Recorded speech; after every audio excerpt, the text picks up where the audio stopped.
В новенький Voyage Dream установили 3 интересные опции, недоступные ни в одной комплектации автомобиля. Первая из них — это доводчики на передние двери. Следующая опция — это обогрев рулевого колеса.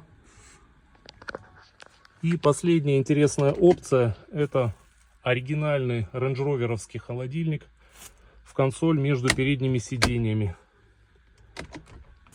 Вот так вот это выглядит. Кому не хватает данных опций, обращайтесь, доустановим.